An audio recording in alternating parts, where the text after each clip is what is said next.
Hello, everyone. Tishtale. Welcome to Tibet Talks. Tenche Gyatso, Director of Outreach at International Campaign for Tibet. And thank you all for joining us today. Today, we're having our second special episode of Tibet Talks, focusing on why American support for Tibet continues to be crucial in the context of US-China relations and the upcoming US presidential elections.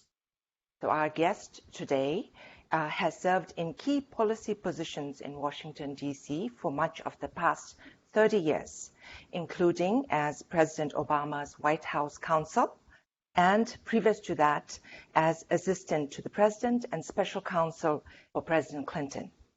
He has also served as vice chair of the Carnegie Endowment for International Peace and chair of the International Human Rights Law Group. But today, he is joining us to speak about his experiences and responsibilities as the first special coordinator for Tibetan issues under Secretary of State Madeleine Albright during the Clinton administration. So please join me in welcoming Mr. Greg Craik. Greg, welcome. Thank you for joining us. Happy to be here. Thank you. And joining us for the conversation today is ICT President Matteo McCarthy also. So I'll have Matteo here. Matteo. Hello, Tencho. Hello, Greg. Thank you for joining us today. How are you? I'm very well, thank you. How are you? And I think we can begin now. Yes, definitely. Thank you. Thank you very much, Tencho. Your introduction already, prevents me from explaining more about, Greg Craik. He has a long career in the United States government, and what we want to do today is to focus specifically on his work connected to Tibet, which was very important for the Tibet movement in the 90s, and I think has also helped institutionalize some of the achievements that we continue to have in this country. So I think it would be very interesting for our audience. We know that many will be watching either live or later on, as this episode will be available also on our website, and you will get all the information at the end if you want. So, Greg, let's begin with your first role as special coordinator for Tibetan issues in 1997. So you were the first to be appointed to such positions. So can you tell us how that position was established and who were the key players to make that happen? Matteo, the initiative was originated in Congress, I think, and it was a bipartisan effort through, I think, 3 or 4 congressional sessions. I think the 103rd Congress, the 104th Congress, 105th Congress had bipartisan support for the idea of creating a senior diplomatic post with the mission focused entirely on U.S. Tibet and the Tibetan cultural issues associated with Tibet. Senator Claiborne Pell, I think the Democrat from the Senate, and Congressman Chris Hill and others in the House were supporting that particular initiative. And they came into negotiations with the Clinton administration at the end of the first term. And it was agreed. I mean, initially they wanted to have a special envoy with ambassadorial status who would testify in front of the Senate and have confirmation in the Senate. But there was a negotiation between the executive branch and the congressional branch in which they agreed that it would be a special coordinator on Tibet, and that person would be a senior diplomat in the State Department. But that person would not be announced or appointed until after the visit from Chen Qichen, who is the foreign minister of China, who was coming to the United States in September of 1997 and meeting with the Secretary of State, with Madeleine Albright, to start the plans for Jiang Zemin's visit to the United States later that year. I had joined Madeleine Albright's group as the director of the policy planning staff in February, March of 1997, and was working in that position when I received a phone call from the White House asking me to serve in the first position of special coordinator on Tibet. That was in October, I think, of 1997. Yeah. And if you And were to describe, the significance of having such position within the State Department, why was that a big deal? I mean, if they had to delay the announcement, well, waiting for the foreign minister to yeah, there China was a to bit come. of tension. Yeah. Let's say there was a little bit of tension. First of all, there was the tension between what the Congress wanted and the executive branch ultimately agreed to create such a position.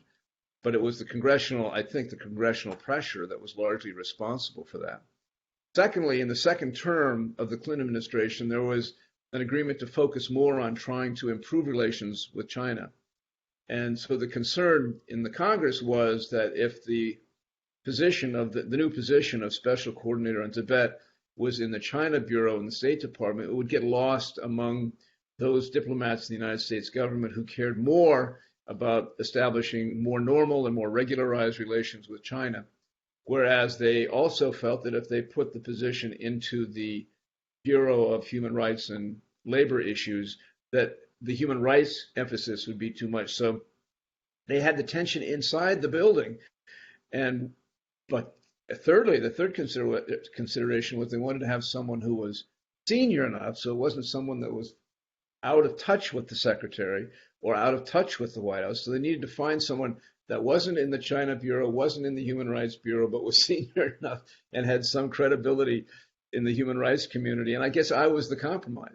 Yeah, yeah, and I think that's very interesting. I mean, this is a little bit for political junkies probably, but you're opening a window on very important aspects of what happens in Washington. I mean, you described the tensions, within the building, within the State Department, between the different departments, and we know that there is such a tension between the Human Rights Bureau and the other regional bureaus in general.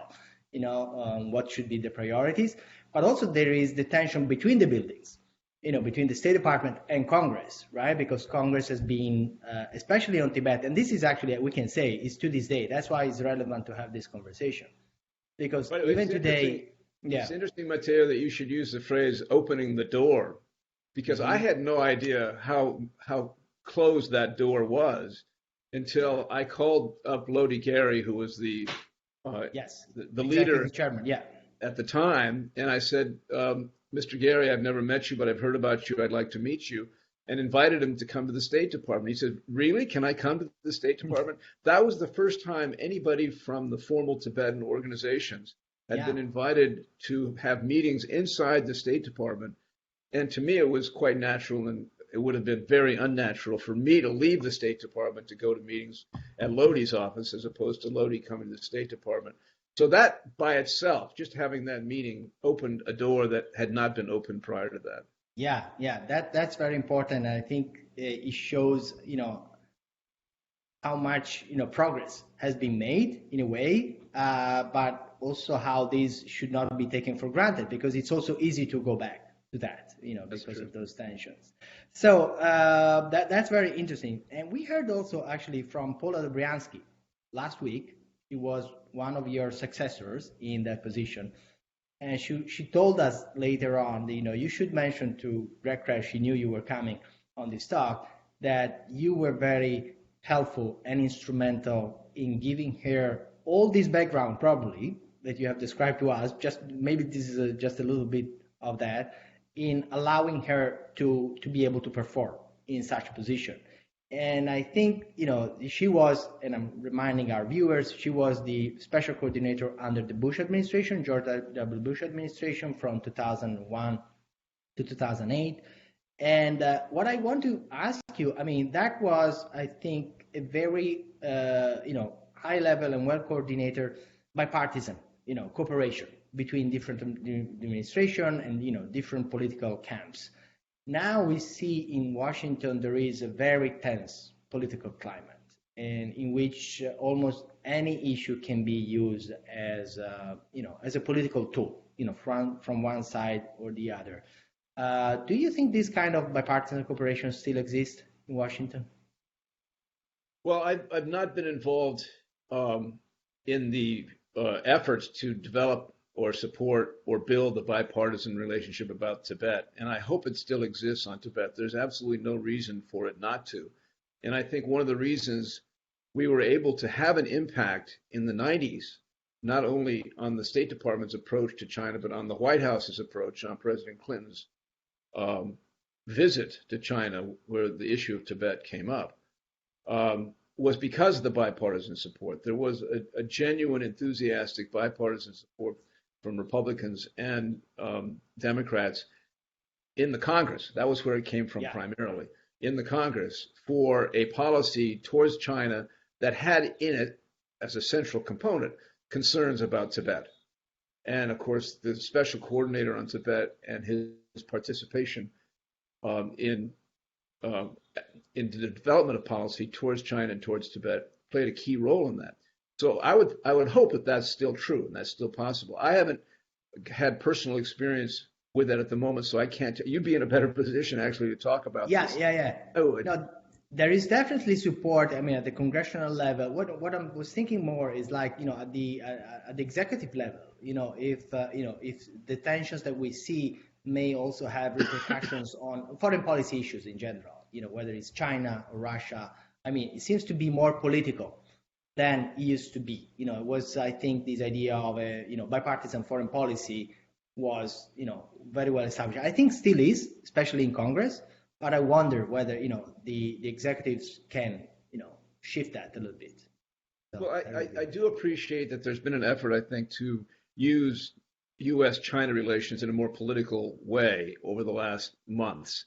But I don't see a component of that including Tibet. I really think Tibet remains an issue, and the cultural autonomy of Tibet and the future of the Tibetan people remains an issue that does not divide Americans, but actually unites Americans, both Republicans and Democrats. And I bet if you had the Secretary of State being interviewed right now, he would affirm that, and he would say that when it comes to the issue of Tibet, there's no difference between us and the Democratic Party. Yeah, that's true.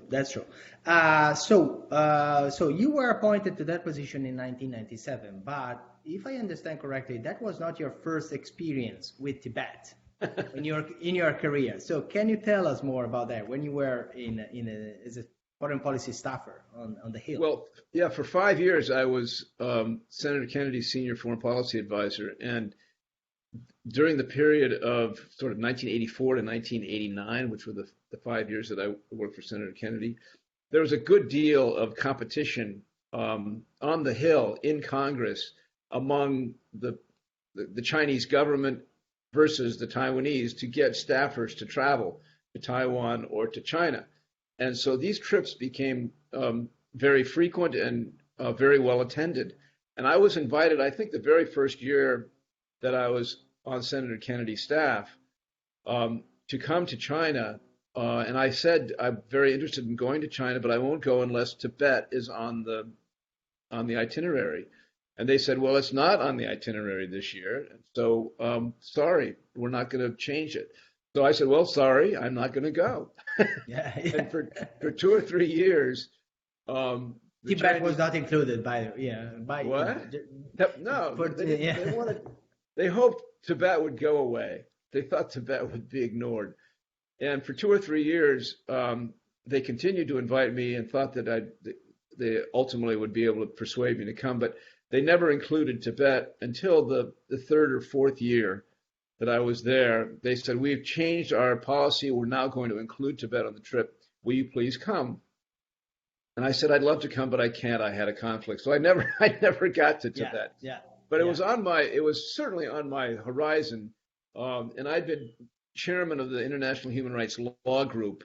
And that's where I'd heard of Lodi Gary, who was really sort of a well-known figure in the human rights community in Washington, D.C.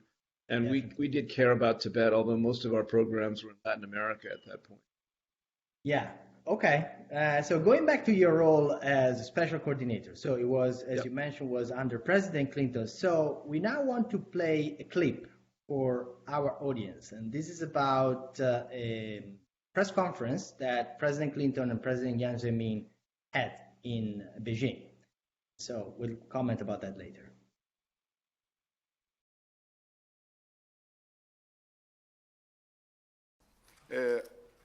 我想，对于这个西藏来讲，达赖喇嘛刚才克林顿总统所提到的，如果说他承认西藏是中国不可分割的一部分，同时呢，他必须要承认台湾是中国的一个省，那么我看我们谈判的大门是敞开着的，而且我们有若干的沟通的渠道。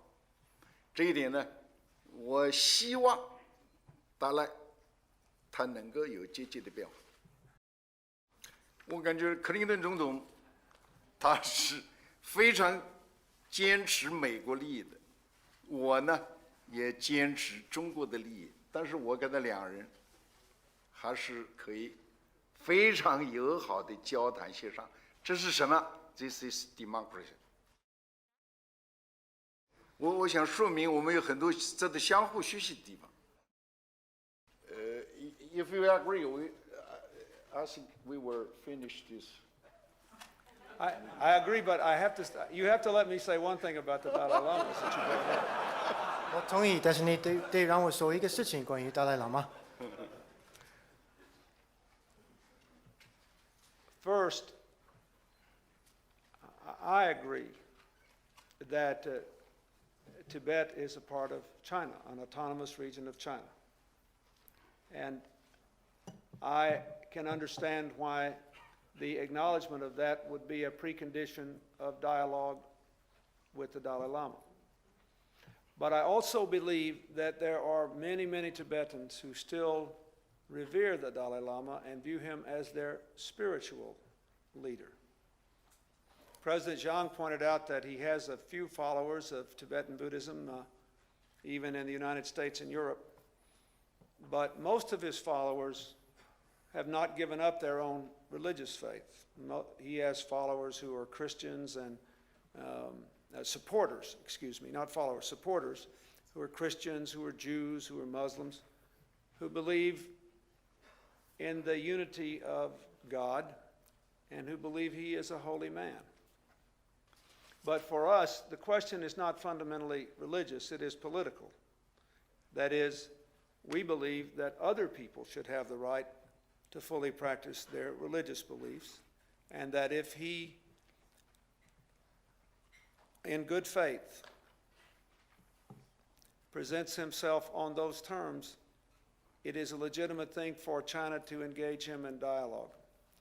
And let me say something that will perhaps be unpopular with everyone. I have spent time with the Dalai Lama. I believe him to be an honest man, and I believe if he had a conversation with President Jiang, they would like each other very much.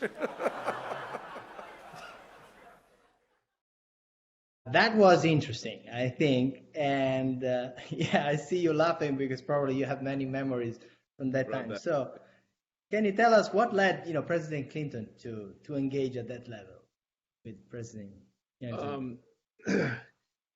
There were a number of events leading up to the president's trip that I think contributed to that exchange.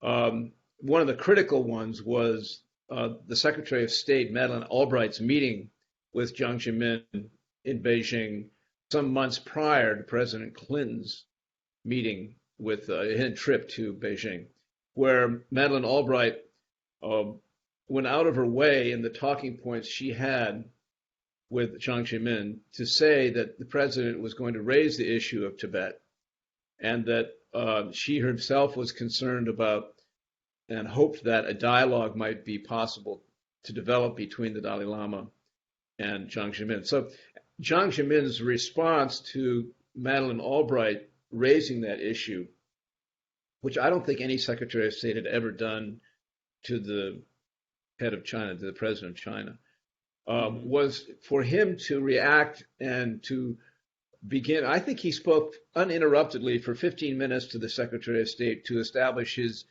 understanding and respect for religion and what role religion played in Europe and in the United States and in China, and on he went. So it was quite clear that Jiang Zemin was prepared for the subject of Tibet and the Dalai Lama to come up at some point and somehow in his meetings with President Clinton.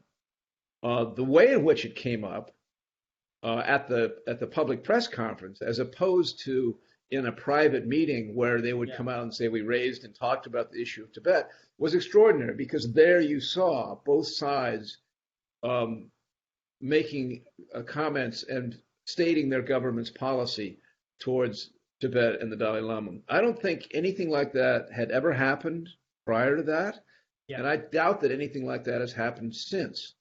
But it showed to me that Jiang Zemin was open to this discussion. He was not, unlike other Chinese leaders, he was much more willing, I think, than most to contemplate the idea of talking about it, at least.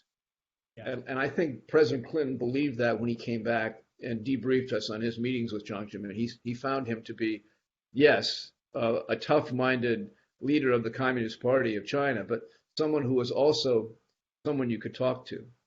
Yeah, and just a few years later, actually, and you mentioned before Lodi Gyari, right? There was the establishment of the formal dialogue. It started, a few years after that. So probably that was part of the process that then led, having Jiang Zemin with someone who someone you could talk to, and then they agreed also to the dialogue that we know then didn't lead to any, resolution of the issue, but at least was a process which was established for formal channel communication among the parties. That's all true, but Lodi's impact was great before Clinton's trip, during Clinton's trip, and after his trip, because he was the one that helped prepare me to help prepare the Secretary of State for her comments to Jiang Zemin. And then I was in the White House with the team that was preparing President Clinton on what he would be saying about various topics. And my topic was obviously Tibet. And so you saw a very well-informed and well-briefed president of the United States raising the issue, making the distinctions, understanding the importance of all the issues that the Chinese felt were important, but that was because of Lodi's influence through the Tibetan coordinator, I think, on the president. Yeah, and that I think shows why in our advocacy we always stress the importance of the position of the special coordinator, because if you have a senior position like that who can talk to the president, who can talk to the counterparts in China, it can make a difference. And unfortunately, we haven't had one over the last 4 years, for a number of reasons, which are I don't think has to do with the unwillingness of one side or the other, but the Senate didn't confirm a candidate, and so we didn't have such position in place. And I think it is a priority for us, for the next president, whoever he is, the current one or the next one, that we should have such position at the senior level. Absolutely, and I think that was the extent that I was able to help Paula sort of find her feet and play a role as a very effective and successful special coordinator on Tibet. It was the thought that she should make sure that she should be included in meetings with the Secretary of State when the issues of China policy were raised, so that she was not talking to some staffer, but she was talking directly to the Secretary, and that when the Secretary went to meet with the President and the President's staff to prepare the President to talk about U.S.-China relations, she should try to be there as well. So that as the special coordinator on Tibet, she had a special role and a special mission to play. And it wasn't an unpleasant role or disagreeable role. It was to just include the various issues that are associated with what U.S. policy has always been on Tibet. Hasn't changed at all. We support recognition of the autonomous region and respect for cultural heritage and language, and that policy I don't think has changed that much. It's whether or not you're going to be effective in pursuing that particular component of the policy. And I think Paula played a very important role with Bush on that as well. Yeah, definitely. So in your role, you also had the opportunity to interact directly with the Dalai Lama. And yes, most of our viewers, revere him, like him, and that's they're members. He has touched many people, over the years with his teachings, with his books, with his lectures. So can you share anything with the audience? Because not many people had such an opportunity as you did, right, to interact with him. So was there any surprise? Did anything touch you in particular? Well, first of all, let me just say, before I became special coordinator on Tibet, I had enormous respect and affection for the Dalai Lama from a distance, as many millions of people do. And then I did have the opportunity on numerous occasions to meet with him and talk to him and to be with him and to get his advice and insight. What I found most wonderful was what a great sense of humor he has and how much he loved to laugh. I mean, and the laugh was powerful and infectious. And he would go out of his way to grab my hand and tell me a joke and then hold my hand and laugh. And so the human contact, as well as the spiritual high power that was coming from his words and his presence, was really great to know. And I'm grateful to have had the opportunity to know him and be his friend. Yeah. Any surprise that in his dealings with the president or anything else? Oh, surprises! Well, yes, he. When I left the State Department, I went over to the White House to help the president in connection with his impeachment issues. And if you recall, there was a good deal of publicity associated with a young woman by the name of, we don't need to go in the name, but the young woman who was an intern who had a relationship with the president. And while I was there during the first weeks, the Dalai Lama was having his annual visit with President and Mrs. Clinton. And there was tension between the president and the first lady, understandably, because of the Lewinsky matter. And in the room, as the meeting occurred, there was Jeff Bader from the National Security Council staff, and I was there as a friend and a former Tibetan coordinator, the First Lady and the President of the United States, and Lodi Gary.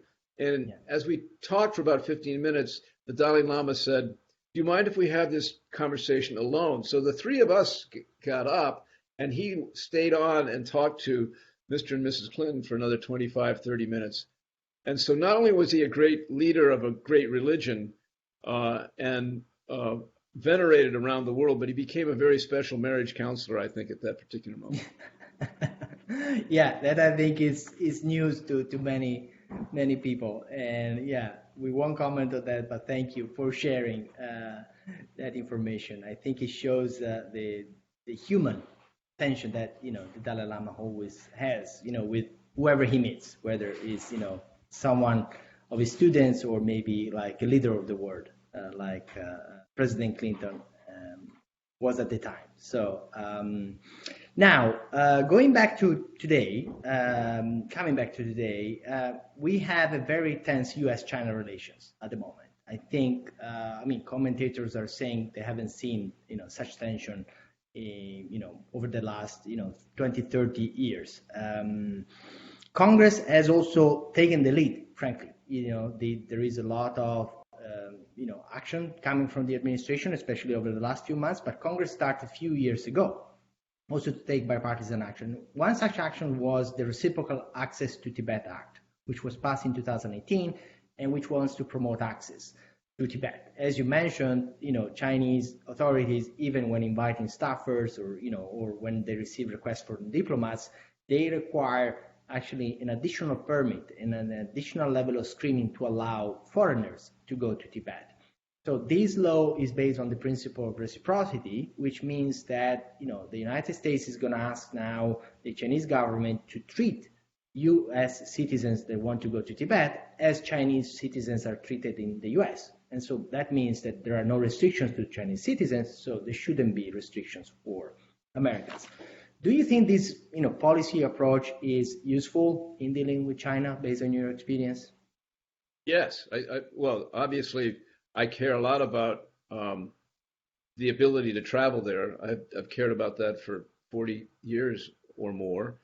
I think that is one of the most important checks we've got on what is going on in Tibet, is to have access for travelers, for experts, for academicians and students, as well as for elected leaders and members of the Congress to be able to go there and talk to people themselves. So I endorse that idea enormously. The great challenge, I think, Matteo, is to keep Tibet on the agenda. The relationship between the United States and China is so multifaceted and has so many dimensions to it today, whether it's the South China Sea and the security concerns, or whether it's COVID, or whether it's North Korea, or a dozen different things, trade, that there's a temptation to leave out issues like Tibet. And if I had a chance to talk to this president or the upcoming president, I would just say, make sure that the very basic idea of Tibet remains explicitly on the agenda in your conversations at all levels. The Secretary of State, when he has conversations with counterparts with China, should always include and express concerns about Tibet, in addition to the Uyghur situation. Of course, but there's a temptation to move on and leave that behind. And I think it's vital that we keep the Chinese aware of the fact that we still care about what happens in Tibet in every way. Thank you for saying that. I think that's very meaningful. And actually, the question of access to Tibet is connected to all of this. Because as you know, politicians, they pay attention to things they can see and they can feel. And so the lack of access, for example, for journalists going to Tibet has led some major newspaper to, some of them are discouraged. They try to go, they don't get the permit, and they cannot write about it. So if they don't write about it, then it's more difficult to get public opinion informed. And that means that, politicians, they tend to care less if it's not in the news. So I think this idea of trying to get more information and challenging China directly, because we know that this has been going on for decades. The point now that we need to make sure, and this is not accepted as normal, that there is a challenge that, the Chinese, if they want to be part of the world, there are rules of diplomacy, there are rules of reciprocity. So that, I think it's important that they, even if they don't change immediately, they should continue to be challenged, because this is not fair in bilateral relations. So that's a very important point. I want to close also asking you, and I wish to inform also some of our audience that you are also one of our members. You have been a supporter of ICT. So, full disclosure here. But I think, this came to you from your experience with ICT over the years, when you were in government and then afterwards. So I want to thank you for that, as we thank all our donors. But you were talking now about how important for the government to keep Tibet on the agenda in US-China relations. So for our audience, can you explain why it is important for people to engage? Why, people who care about Tibet, about His Holiness, should continue to reach out to their elected officials or to the State Department or others? If you care about Tibet, and I'm assuming that if you are watching this conversation, you have some level of concern about what's going on in Tibet and the history of this region of the world, there's no other option. You have got to make sure that people are aware of your concern. And just to give a little bit of an advertisement, I think the international campaign has been relentless and actually very smart and energetic in keeping Tibet front and center for many decision makers in the United States government. And that's one of the reasons I'm so enthusiastic about my participation and support for the international campaign.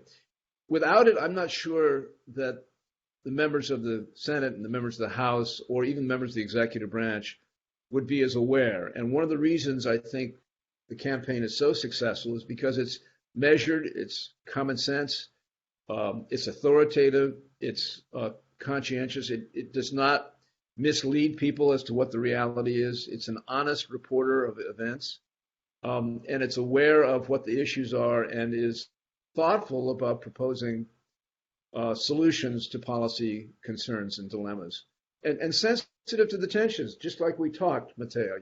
Yeah. It is no problem sharing with you the various tensions that exist inside of government that have to do with these issues, because it makes you more effective in giving advice and defending your mission and advancing your mission. So, it is tempting because the Chinese are so implacable on this issue. They don't want to hear, they don't want to talk. If you raise the issue of Tibet, they're going to turn their back on you and walk away. You saw in that press conference with Clinton that Jiang Zemin, his first reaction was to turn his back. But he didn't end it. He had to listen to it. He did listen to it. And the Chinese do listen. They end up having to listen. And it's absolutely vital that they not only listen, but that they hear over and over again our concerns. So that won't happen unless from the outside we continue to make our points to the political leadership of this country and the corporate leadership as well. I don't think it's just not just the Congress and the executive branch. I think the private sector should also be aware of our concern, of the general public's concern about Tibet. Yeah. And talking about that, actually, yesterday there was an article published by Hollywood Reporter about a new report by PEN America, which looked at how Hollywood studios have increasingly censored the content, and specifically on Tibet, because of access to the Chinese market. And so this is coming home. I mean, the censorship is coming to the United States, it's coming to the free world. It's not only in China or in Tibet, because China's influence now is so widespread. So that's a very good point, and I think we are also warming up to the idea of trying to expose more of that. Not as you say in a confrontational manner per se, but really to try to bring home and protect the interests that are common both to the Tibetan people and to the American people, or the people in the free world, who share the same value. So thank you for that. That was very special. Tencho, I don't know if we have any.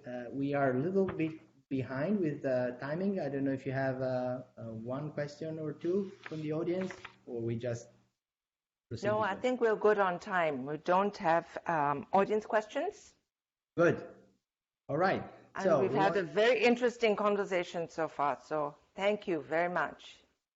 So You're thank you, welcome very Greg, much. again. We really thank you for this. And as we close this, Tencho, I think you want to show also about our Tibet 2020 campaign, right? And yes, what people so can I'll do. Share a little bit. So I'll thank you both for joining us, and thank you so much, Greg. Thank you. Take care. So that's the end of our show today. And as Mr. Craig reminded us, it's very important to continue making your point and raising your voices and to our elected leaderships. And as Matteo said also, so I want to remind you, please join our Tibet 2020 campaign on our website. As citizens of democracies, we have a right to tell our elected leaders what policies we like to see them enact, and raise your voice for the people in Tibet who do not have that option to do so. You visit our website, savetibet.org/Tibet-2020, and you can sign on to that petition right there. You can also join us next week again. We have another session of our Tibet Talks, and our guest next week will be Barbara Demick, author of Eat the Buddha, a new book about the life in the Tibetan town of Ngaba. And it tells the story of Ngaba, that is a region that now we all tragically know as having the highest number of self-immolation protests. So we look forward to having a conversation with Barbara Demick next week, Thursday, August 13th. So until then, goodbye.